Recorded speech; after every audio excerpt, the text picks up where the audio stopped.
चलते हैं श्रीमद् भागवत महापुराण। भगवान ऋषभदेव जी अपने ज्येष्ठ पुत्र श्री भरत जी महाराज को चक्रवर्ती सम्राट पर अभिषिक्त करके आप परमहंसों की चर्या को आचरण करके दिखा रहे हैं।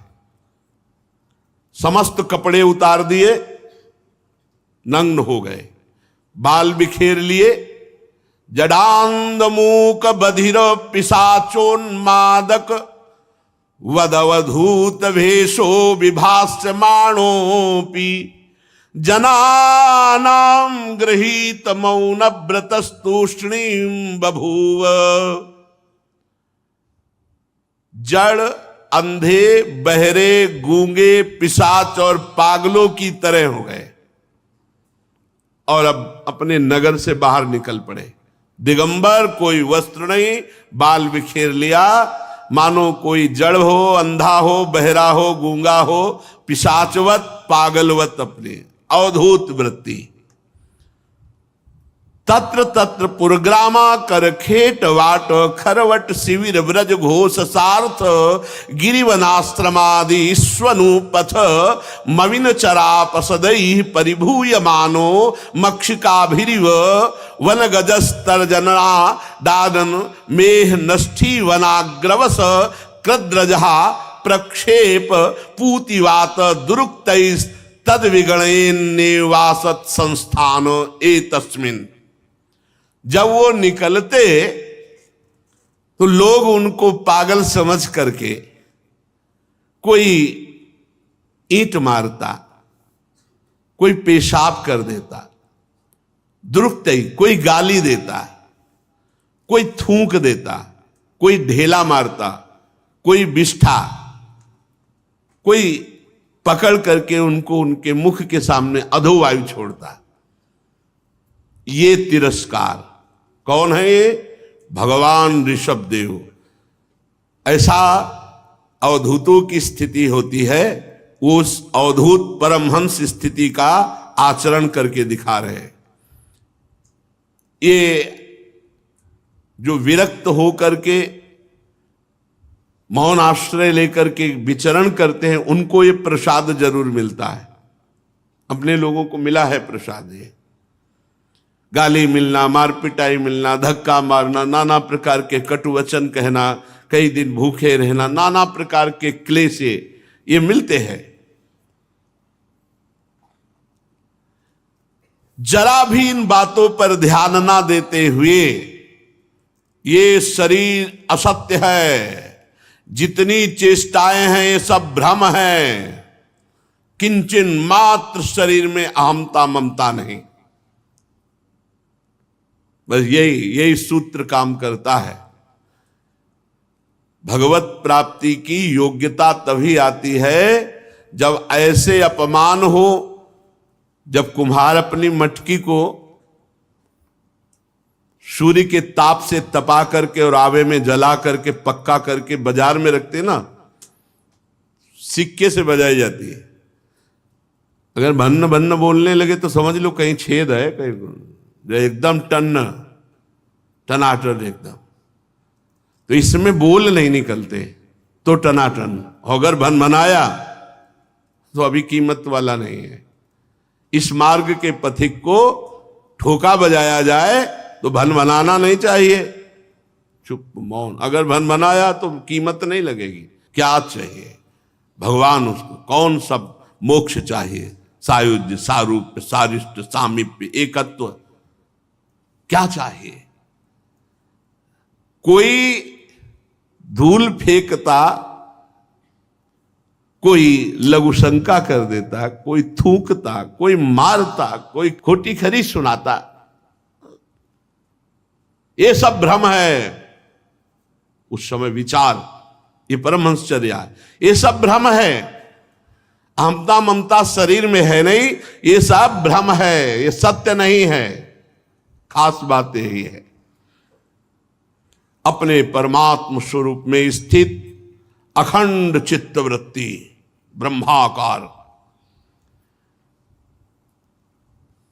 भगवान ऋषभ देव जी ने अब दूसरी वृत्ति धारण की, बीभत्स वृत्ति, घृणास्पद वृत्ति।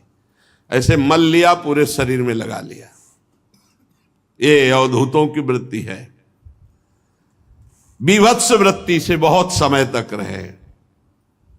लघु शंकर, ना नहाना ना धोना, ऐसे ही सब, ऐसे घृणास्पद वृत्ति, देख के कोई नजदीक न जाए। फिर इसके आगे अजगर वृत्ति, एक ही जगह लेट गए, वही सोच लघु शंका सब हो रही, उसी में लौट रहे। जो मुख के सामने आ गया, अजगर को जैसे पता है, मुख के सामने आ गया, उसी को पा लिया।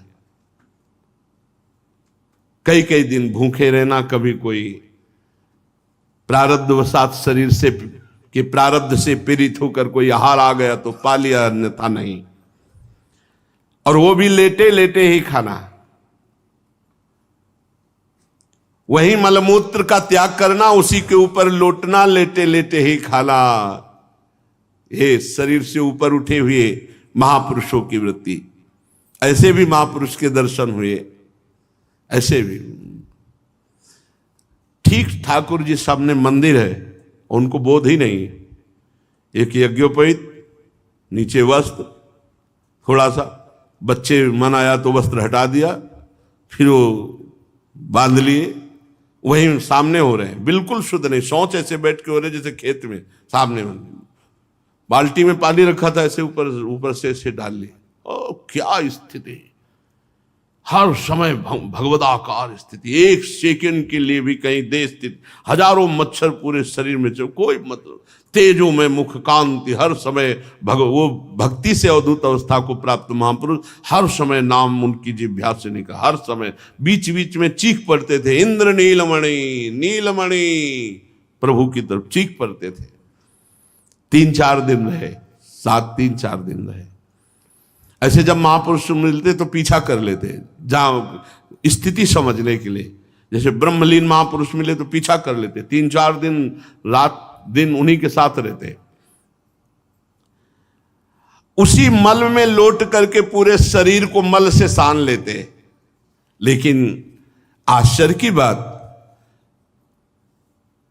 ऋषभ देव जी महाराज जी के तस्य हा यह पुरीश सुरभि सौगंध वायुस्तम देशम 10 योजनम समन्तात सुरभिम चकार। 10 योजन तक उस मल की सुगंध जाती थी। भगवान ऋषभ देव जी के मल से बड़ी सुगंध निकलती, जो 10 योजन, 1 योजन का मतलब 4 कोस, तो 10 योजन का मतलब 40 है नहीं, 40 कोस, 4 से 12 120, 120 किलोमीटर खुशबू जाती थी। भगवान है ना। और आचार्यों की, जैसे परमहंस, अवधूत, बीभत्स, अजगर, इन आचार्यों की, महापुरुषों की वो आचरण वृत्ति करके दिखा रहे हैं। गौ मृग काकादि वृत्तियों को स्वीकार किया। जैसे काफी समय तक धर्म सम्राट करपात्री जी ने केवल हाथ से जल पीना, हाथ में ही भोजन, हाथ में ही पाल। एक सन्यासी जी को देखा था, हाथ पीछे बांधवा ली थी। अब जैसे ये गौवृत्ति, तो गौ के हाथ तो नहीं होते ना, तो मुंह में ऐसे जो पानी पिया गंगा जी में, ऐसे पशु की तरह, और ऐसे पत्तल में भोजन रख दिया सान के, तो जो मुंह से। गौवृत्ति, मृगवृत्ति, काकवृत्ति, बड़े कठोर गंगा किनारे एक से एक महापुरुषों के दर्शन हुए। जब ये लगता कि हम ऐसे घूम रहे तपस्या में जीवन, तो जब उनकी तपस्याएं देखते थे लगता कुछ नहीं है, हम जवान हैं, ये वयोवृद्ध हैं, कितनी कठोर तपस्या। तब और वैराग्य बढ़ता।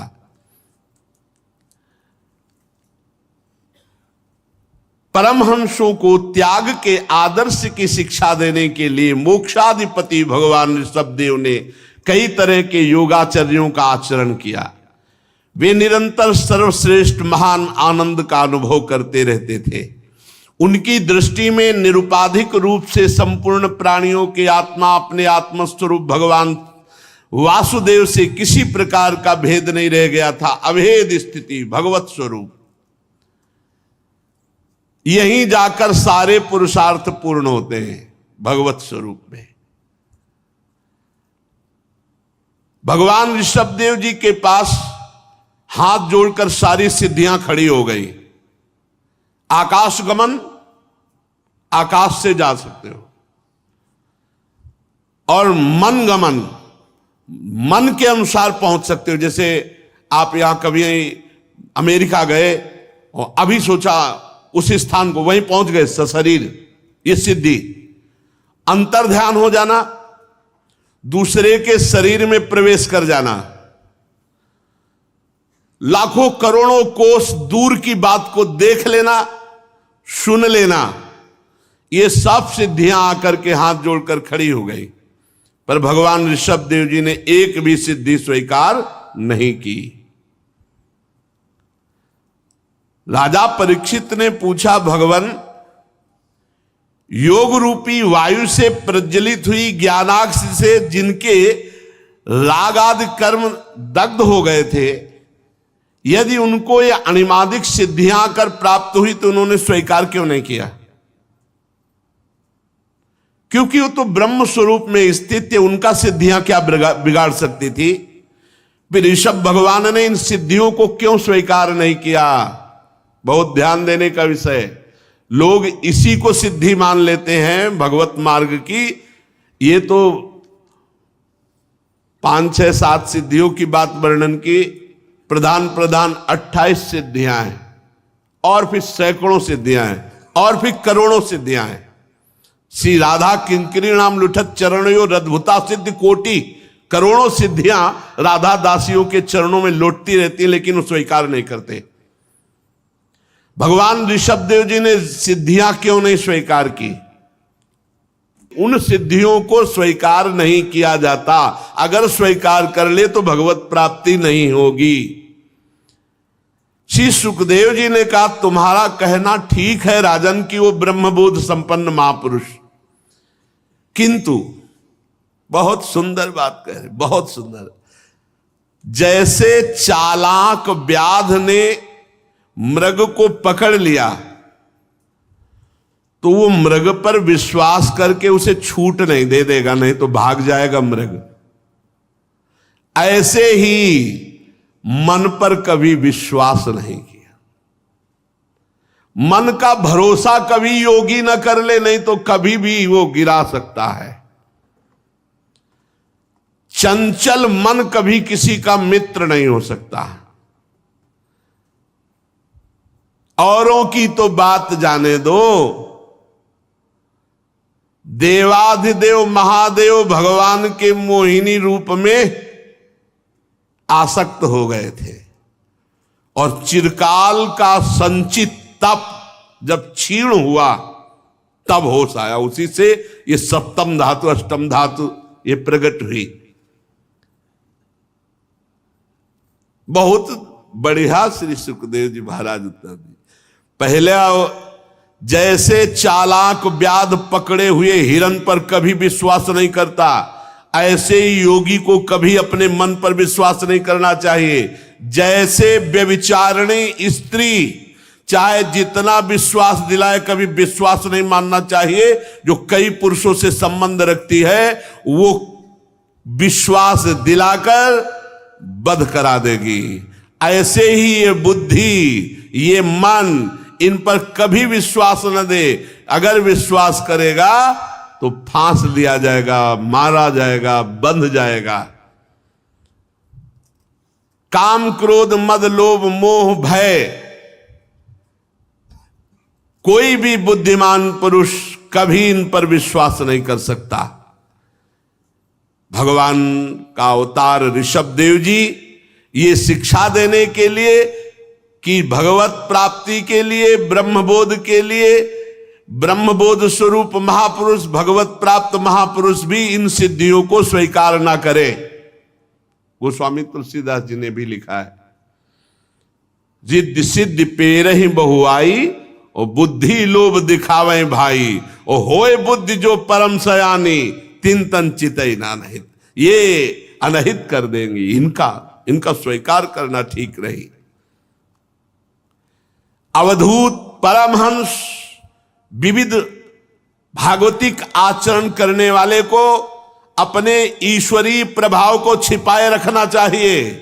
कभी इन सिद्धियों को स्वीकार करके चमत्कार प्रकट नहीं करना चाहिए। आप हमारे ब्रजमंडल में एक भी सिद्ध ऐसा बता दो, एक भी सिद्ध, पूर्व से लेकर अभी तक इतिहास साक्षी है, वो सब भगवत रस में रोने वाले मिलेंगे, चरणों में लौटने वाले मिलेंगे, दैन्य मिलेंगे, क्योंकि ये सब भगवत प्राप्त प्रिया प्रीतम की प्राप्ति वाले।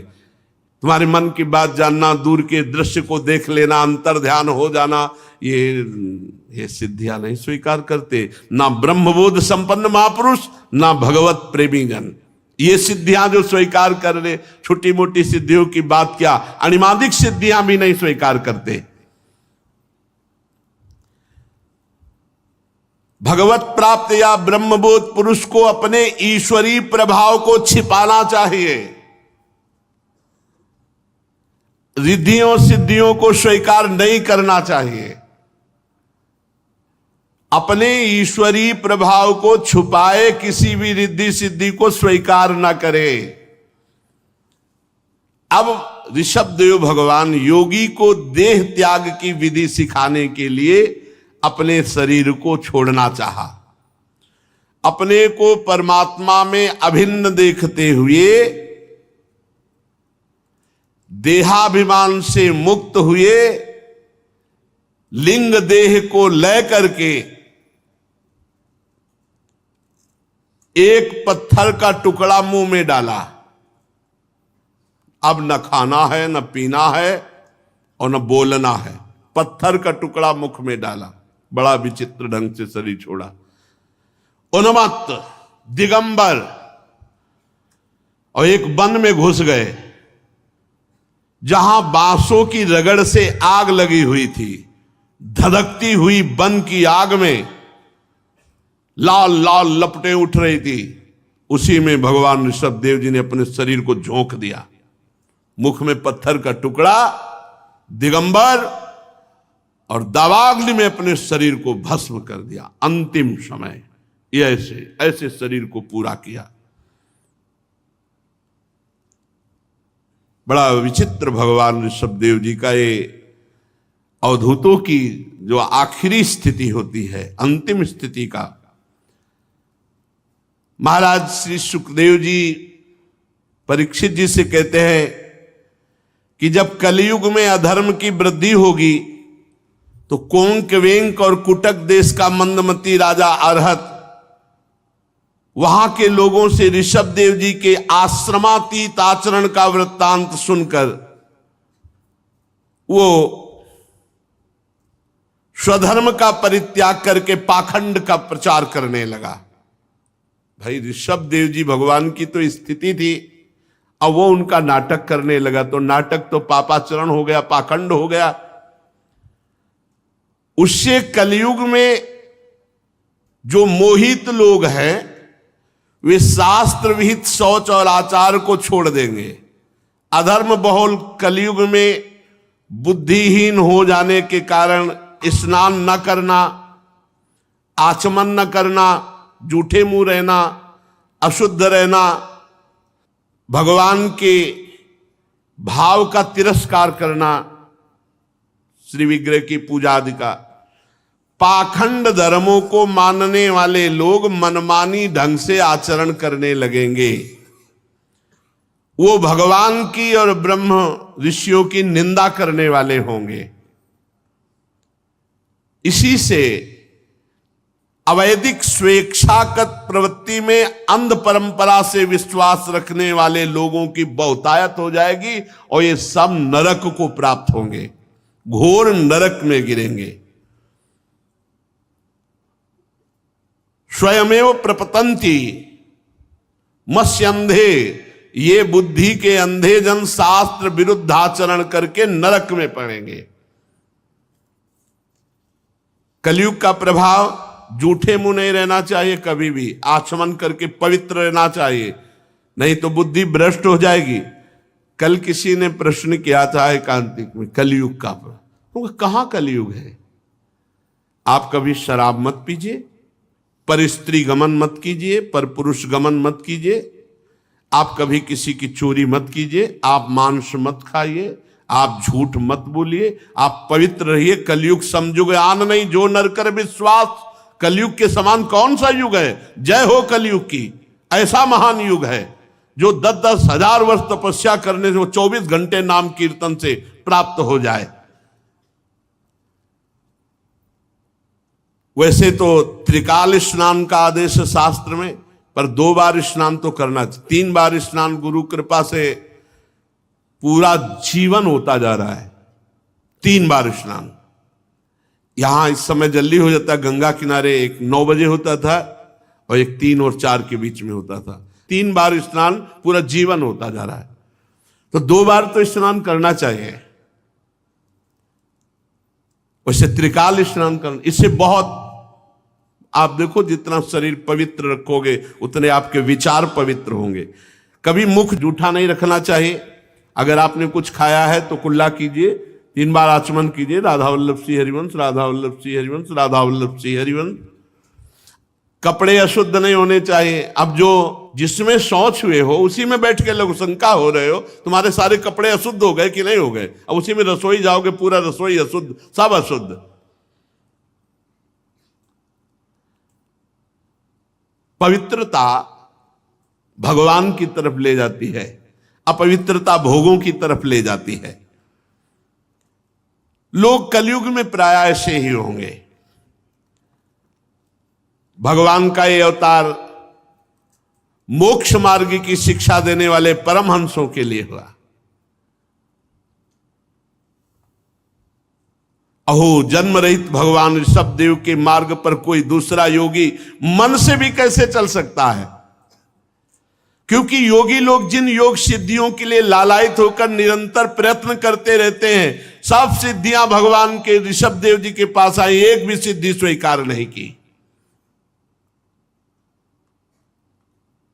संपूर्ण वेद लोक देवता ब्राह्मण और गौओं के परम गुरु भगवान ऋषभ देव जी का यह पावन चरित्र मैंने तुम्हें सुनाया। हे राजन, जो मनुष्य भगवान ऋषभ देव जी का यह चरित्र सुनेगा उसके पाप नष्ट हो जाएंगे। जो एकाग्र चित्त से श्रद्धा पूर्वक इसे सुनाएगा या सुनेगा, उसकी भगवान श्री कृष्ण वासुदेव में अनन्य भक्ति हो जाएगी। संसार में तरह तरह के पाप होते रहते हैं, सांसारिक तापों से जीव तप रहे हैं। धन्य है वो जो भगवान की कथा रूपी सरिता में गोते लगाते रहते हैं, उनके पाप ताप सब नष्ट हो जाते हैं। भगवान श्री कृष्ण पांडव लोगों के यदुवंशियों के रक्षक, गुरु, इष्ट देव, सुहृद, कुलपति थे। यहां तक कि अपने भक्तों के कभी कभी आज्ञाकारी सेवक भी बन जाते थे। भगवान अपने भक्तों के कार्य करने के लिए दास भी बन जाते हैं, भक्तों के दास बन जाते हैं। तो जब कोई भगवान की आराधना करता है तो भगवान भोग दे देते हैं, रिद्धियां सिद्धियां दे देते हैं, यहां तक कि मोक्ष दे देते हैं, पर अपना प्रेम नहीं देते। प्रेम बड़ा कठिन है, भगवत प्रेम। जो निरंतर विषय भोगों की अभिलाषा में चिरकाल तक बेसुध हुए भोगों में लगे हुए हैं, करुणावश भगवत प्रेमी महात्मा जन उन्हें भगवान की कथाएं सुनाकर उनको निर्विषय करते हैं, भगवत मार्ग में लगाते हैं। समस्त तृष्णाओं के नाश करने वाले ऐसे श्री भगवान को हम नमस्कार करते हैं। भगवान ऋषभ देव जी दावानल में अपने शरीर को भस्म कर दिया। इधर चक्रवर्ती सम्राट पद पर भगवान ऋषभ देव जी के बड़े पुत्र महाराज भरत जी विराजमान थे। भगवान ऋषभ देव ने अपने संकल्प मात्र से उन्हें पृथ्वी की रक्षा करने के लिए सामर्थ्य देकर राजा पद पर विराजमान किया। महाराज भरत जी का विश्व रूप की कन्या पंचजनी से विवाह हुआ। पंचजनी के गर्भ से उनके सुमति, राष्ट्रभृत, सुदर्शन, आवरण और धूम्रकेतु नाम के 5 पुत्र हुए, जो भरत जी के समान ही थे। इस वर्ष का, जिसका नाम पहले अजनाभ वर्ष था, भरत जी के नाम से ही इसका नाम भारत वर्ष हुआ। भगवान ऋषभ देव जी के पुत्र भरत जी के नाम से ही पहले ऋषभ देव जी तक अजनाभ वर्ष इसको कहा गया। भरत जी जब राजा बने तो उनके नाम से इस देश का नाम भारत वर्ष हुआ, श्रीमद् भागवत के अनुसार।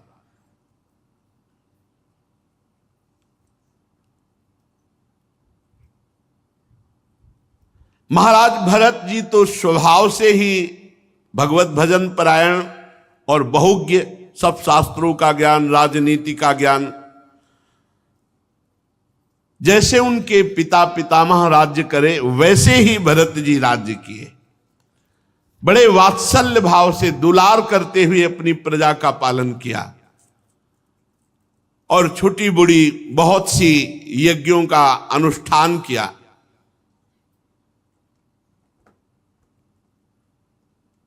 जब तन्मय होकर के भगवान के लिए यज्ञ करते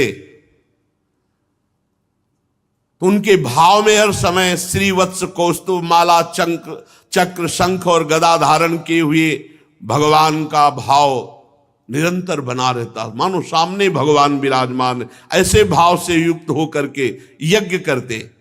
दिनों दिन इनकी वेग पूर्वक उत्कृष्ट भक्ति बढ़ने लगी। 1 करोड़ वर्ष तक स्वस्थ रह करके राज्य शासन किया। 1 करोड़ वर्ष तक। अब मन में राज्य से उदासीनता बढ़ी, अब भगवान का भजन करें। वैसे तो यज्ञ आदि के द्वारा सब अपने जो पुत्र थे उनको यथा योग्य राज्य संपत्ति दे दी और आप निकल पड़े राजमहल से। पुलहाश्रम हरिहर क्षेत्र में आकर के भजन करने का दृढ़ निश्चय किया। वहां चक्र नदी है, गंडकी नदी, जिनमें शालिग्राम भगवान प्रकट होते हैं। ऊपर नीचे चक्र का चिन्ह होता है। बहुत ही पवित्र नदी गंडकी नदी। बड़े बड़े ऋषियों के आश्रम। उसी पुलहाश्रम में एकांत में अकेले रह करके वो भगवान का चिंतन करने लगे भरत जी महाराज। जंगली पत्र, पुष्प, तुलसी दल, जल और कंदमूल फल से भगवान की आराधना करते। अब तो भजन में इतना आनंद प्राप्त होने लगा कि सारी अभिलाषाएं, सारी स्मृति जाती रही। मैं राजा था, राजपाट, ये सब जाता रहा, सारी अभिलाषाएं जाती रही। एकमात्र भगवान की परिचर्या और उसमें डूब गए। तयेथ मविरत पुरुष परिचर्या भगवती प्रवर्धमानानुराग भरद्रुत हृदय शैथिल्य प्रहर्ष वेगे नात्मन्युद्भिद्यमान रोम पुलक कुलक औत्कंठ्य प्रवत्त प्रणय वाष्प निरुद्धावलोकन नयन एवं निज रमणारुण चरणार विंदान ध्यान परिचित भक्ति योगे ने परिलुप्त परमह्लाद गंभीर हृदय ह्लाद। भगवान का चिंतन करते करते रोमांच हो गया, आंखों से अश्रु बह रहे, हृदय द्रवीभूत हो गया, दृष्टि स्तब्ध रुक गई। भगवान के श्री चरणों के ध्यान में ऐसी स्थिति भरत जी की, शरीर रोमांचित, आंखों से अश्रु बह रहे, एक काकार वृत्ति। देख लो माया कहां से घसीटती है। परमानंद की बाढ़ हृदय डूब रहा है। अब ये भी स्मरण नहीं कि भगवान की पूजा करनी, भगवान की स्मृति में डूबे हुए। इस प्रकार रोज गंडकी नदी में स्नान करना, शरीर पर कृष्ण मृगचर्म धारण करना और त्रिकाल 3 काल स्नान करना। 3 काल बहुत महिमा है। ऐसा नहीं है कि स्नान आदि व्यर्थ है, बहुत इसकी महिमा है। बड़ा पवित्र हृदय होता है, भगवत भजन में बहुत सहयोगी है। त्रिकाल स्नान करते, ये जरूरी है, बहुत जरूरी है ब्रह्मचर्य के लिए, हृदय पवित्र के लिए, भजन की गर्मी को शांत करने के लिए। त्रिकाल स्नान के कारण उनकी जो केश हैं वो जटाओं में परिणित हो गए।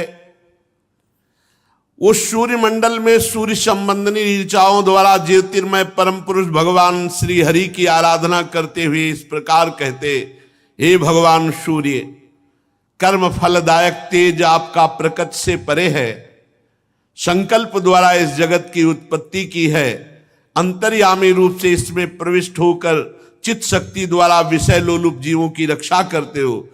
हम उसी बुद्धि प्रवर्तक तेज की शरण में हैं।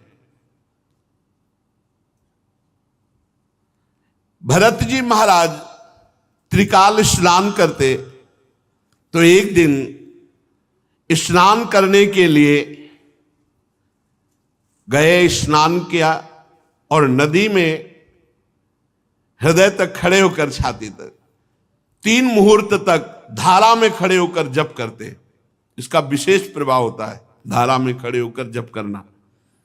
अब इतने गंगा जल में खड़े, झम झम गंगा जी की ऐसी धाराएं आवाज होती, कभी कछुआ ऐसे नोच लेता, फिर हिम्मत, धीरे धीरे हिम्मत बनती। आप खड़े भी नहीं हो सकते, रात्रि के 4 बजे अंधकार, आप खड़े भी नहीं हो सकते, क्योंकि वहां मुर्दा भी बह रहे हैं, वहां कछुआ भी है, वहां जीव जंतु भी है। ऐसे हिम्मत, बहुत हिम्मत की जरूरत है खड़े होकर गंगा जी में। यहां तक तो 3 मुहूर्त तक धारा में खड़े होकर भजन करते। इसी समय एक हरनी प्यास से व्याकुल हो जल पीने के लिए आई और वो गर्भवती थी। नदी के तीर पर जहां धारा में खड़े जप कर रहे थे, वहीं वो पीछे से जल पीने आई। अभी वो जल पी ही रही थी, बहुत भयंकर सिंह की दहाड़ सुनाई दी। और डरपोक स्वभाव भी होता है, और हरनी वो डर गई। और वो भीषण शब्द ऐसा लगा कि उसको लगा कि मेरे पीछे ही सिंह है। बड़ी ऊंची छलांग होती हिरन की। अब उसे लगा मेरे प्राणों पर बन आई, तो एकदम किनारे से छलांग मारी कि धारा को, गंडकी नदी की पार कर जाए। अब वो जो छलांग मारने की प्रक्रिया थी, उससे गर्भ योनि द्वार से निकल करके जल की धारा में गिरा। अब वो मृगी गर्भवती थी, तो छलांग मार के पार तो नहीं जा पाई, वो भी गिर गई, डरी हुई थी, वहीं मर गई। अब ये दृश्य भरत जी जप करते हुए देख रहे थे। उन्होंने देखा कि हरनी तो मर गई, कृष्ण सारस्वती निपपातात च ममार, जो इसकी मां थी वो तो मर गई, जो बच्चा था वो जल में प्रवाहित हुआ, दौड़ पड़े। राजर्षि भरत जी दौड़ पड़े मंत्र जब छोड़ करके, और दौड़ना ही चाहिए, और दयावश उसको गोद में उठा लिया, हिरन के बच्चे को, और अपनी कुटिया पे ले आए, जो फूस आदि की बनी होगी। छोटा बच्चा तो बड़ा अच्छा लगता है, फिर मृग का तो और। भरत जी को ऐसी शीतलता मिली मानो जैसे राजपाट पुत्र सब छोड़ के आए थे, तो एक विरह होता है, वो जान नहीं पाए कि वो अभी विरह। कितनी ऊंची स्थिति का वर्णन किया है, भगवान के चरणारविंद के ध्यान में शरीर पुलकित, तो रोमांच और ऐसी स्थिति कि अब क्या पूजा करनी ये भी शुद्ध नहीं रह गई। अब उस बच्चे को रात दिन छाती से लगा के रखना और दुलार करना, बस 2-3 दिन में वो तो चलने तो 2-4 घंटे में लगता है, 2-3 दिन में तो छलांग मारने लगा। अब उसी के लिए हरी हरी घास बिन के लाना और छाती से लगाए हैं, गले में बैठा ले हैं, पुचकारते, चूमते, हृदय से लगाते। अब सब यम नियम पूजा छूट गई, भगवान का चिंतन छूटने लगा। ये खास बात। ऐसा विचार करने लगे, देखो काल चक्र का प्रभाव, ये अपनी मां से अलग होकर मेरी गोद में आ गया, अब ये मेरा शरणागत है, अब मैं इसे नहीं छोड़ सकता, क्योंकि मैं ही इसका माता पिता भाई बंधु हूं, मैं ही इसका संगी हूं, मेरे सिवाय इस जगत में इसका कोई है नहीं, और ये भी मुझ पे बहुत विश्वास करता है। और वो भी छोटा बच्चा तो अपने छोटे छोटे सी गोद से ऐसे करता, भरत जी के कांधे पे प्रेम है। अब पूरे परिवार का प्रेम छोड़कर एकांत भजन कर रहे थे, भगवान से प्रेम हटा हिरण के बच्चे में। अब उसके प्यार दुलार के लिए कांधे पे चढ़ा के ले जाते, जहां हरी हरी घास होती तोड़ तोड़ के उसके पवाते, दुलार करते। हरिण के बच्चे में ऐसी आसक्ति हो गई कि उठते बैठते सोते टहलते भोजन करते, जो भी हर समय उसी को पास रखना, गोदी में बैठा ले रहना, दुलार करना। अब उनका जो भी भाव था वो पूरा हिरण में लग गया, और एक भय सता गया, कहीं मैंने छोड़ दिया भेड़िया खा गया तो, कहीं व्याघ्र खा गया तो मुझे तो बड़ा दोष लगेगा कि शरणागत का त्याग कर दिया। नहीं नहीं, तो वो वन में टहलाने के लिए ले जाते, कुटिया में उसी का दुलार कर। अरे इतना दुलार हो गया कि भगवान का भजन सब छूट गया। ये बड़े आश्चर्य की बात है कि जिस भजन के लिए उन्होंने राज रानियों का पुत्रों का त्याग किया, वही भजन का त्याग हो गया हिरण के बच्चे से। कभी कभी हृदय में इतना द्रवित हो जाता कि हिरण के बच्चे को छाती से लगाते, दुलार करते, कांधे पे बैठा लेते, गोद में लेते, बस उसी के दुलार में। अगर कुछ नित्य नैमित्तिक कर्म करना, मानो स्नान करना है, तो अब मंत्र जप करते हुए नहीं, हिरण को देखते, ऐसे उसको पकड़े हुए, ऐसे डुबकी मारी, हिरण न छूट जाए। और जब स्नान करके निकलते तो उसको कहते, बेटा तेरा मंगल हो, तेरा सर्वत्र कल्याण। कैसे महापुरुष, कैसा हृदय होता है महापुरुषों का। बेटा तेरा सर्वत्र मंगल हो, मनसा तस्मा आशीष आशास्ते स्वस्ति ता वत्स ते सर्वत्र इति, सर्वत्र तेरा मंगल। कर दिया मंगल, कर दिया मंगल, महापुरुषों का संकल्प। अगर वो कहीं फुदक कर इधर उधर हो जाता तो ऐसे वियोग में हो जाते, उनका चित्त युग्निन हो जाता, व्याकुल हो जाते, रुदन करने लगते, कहां गया मैं, मतलब हिरण शावक, मतलब विकल होकर कहने लगते कि हे भगवान, मेरे उस हिरण के बच्चे की रक्षा करना, क्या मैं हरी हरी दूब फिर अब खवा पाऊंगा उसे? कहीं ऐसा तो नहीं कुत्तों ने गोल बांध करके आक्रमण कर दिया हो, या भेड़िया या कोई शूकर आदि, या कहीं व्याघ्र ही न खा गया हो। अरे संपूर्ण जगत कुशल के लिए प्रकट होने वाले वेदत्तई भगवान सूर्यास्त होना चाहते, लेकिन मेरा मृग दिखाई नहीं दे रहा, हाय कैसे, क्या करूं, कहां जाऊं? महाराज भरत, हे हरिण राजकुमार, मुझ पुण्यहीन से यदि कोई गलती हो गई हो तो तुम क्षमा कर दो, तुम आ जाओ। कैसी दशा, कैसी पूरी जैसी भगवान पर दशा वही यही है। यही द्रवित हृदय को बचाओ, अगर कहीं फंसा तो वैसे ही फंसता है।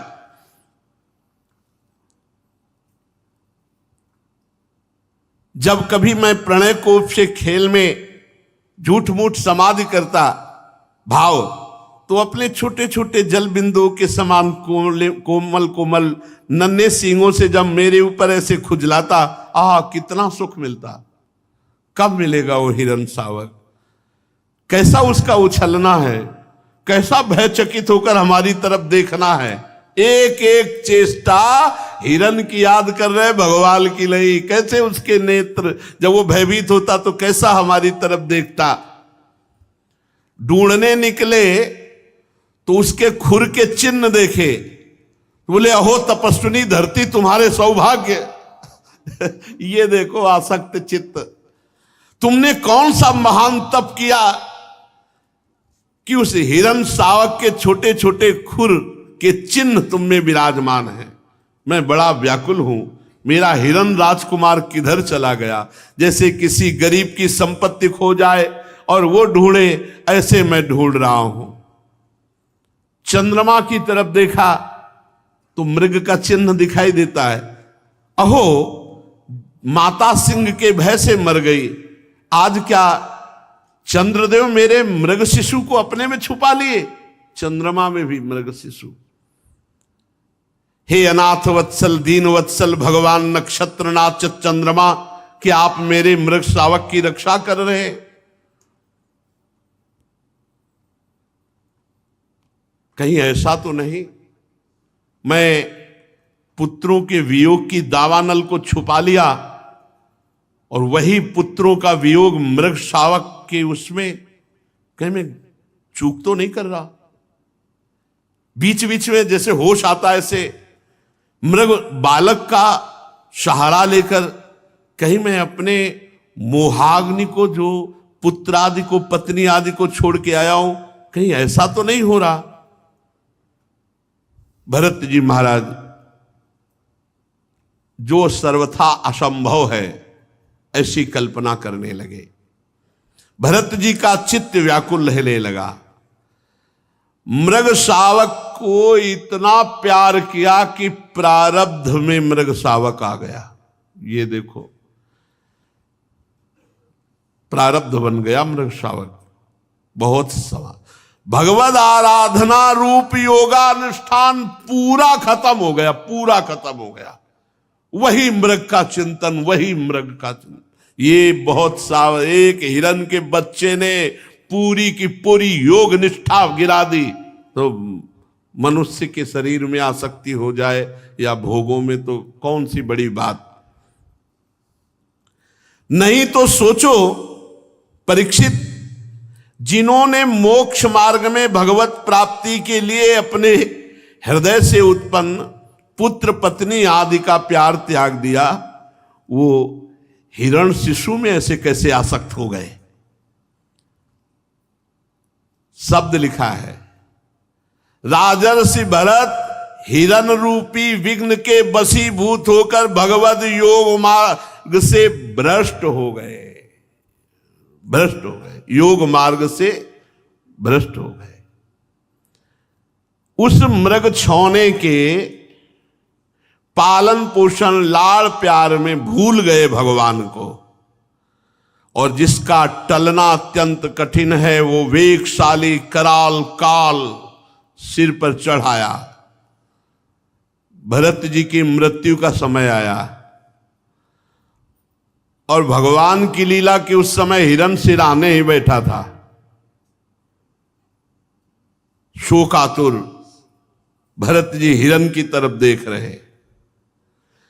चित्त पूरा हिरण में लगा है कि मेरे मरने के बाद इसका पालन कौन करेगा, इसको दुलार कौन करेगा। बस यही चिंतन होते शरीर छूट गया। अंत काल के अनुसार बिल्कुल साधारण पुरुष जैसी मृत्यु हुई भरत जी की। साधारण पुरुष जैसी, असाधारण महापुरुष की साधारण पुरुष जैसी मृत्यु हुई। शब्द लिखा है, तदानीमपि पार्श्ववर्तिन मात्मज मिवानु शोचंत मभिवीक्षमाणो मृग एवाभिनिवेशित मना देखते हुए मृग को, और मन भी मृग में लगा हुआ है। एवाभिनिवेशित मना विसृज्य लोकम, शरीर छोड़ दिया तो सह मृगेण कलेवरम मृत मनु न मृत जन्मानुस्मृति, भगवान की स्मृति नहीं हुई। मृग को देखते हुए मृग की स्मृति में शरीर छोड़ा तो उनको मृग शरीर की प्राप्ति हुई। ये खास बात।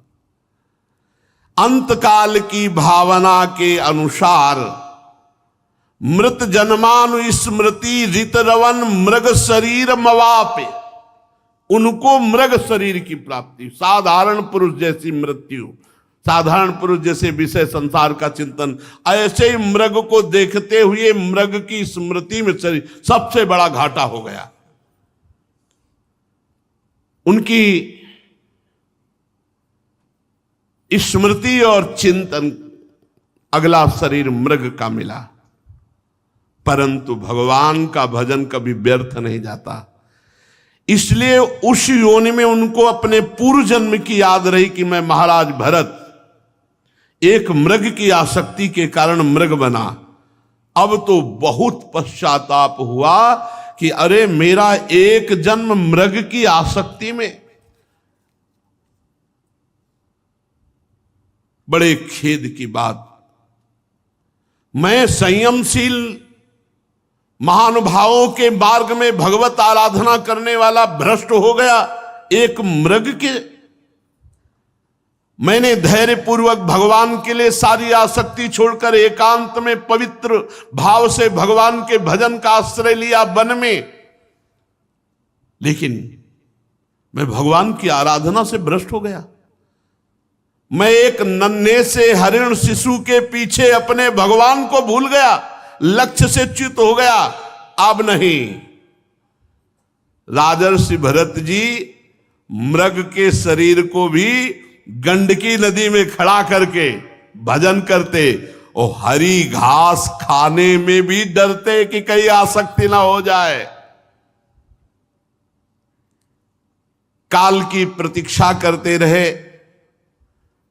कुछ समय बाद सूखे पत्ते खा करके गंडकी नदी में भजन करते हुए मृग का शरीर छूटा प्रारब्ध।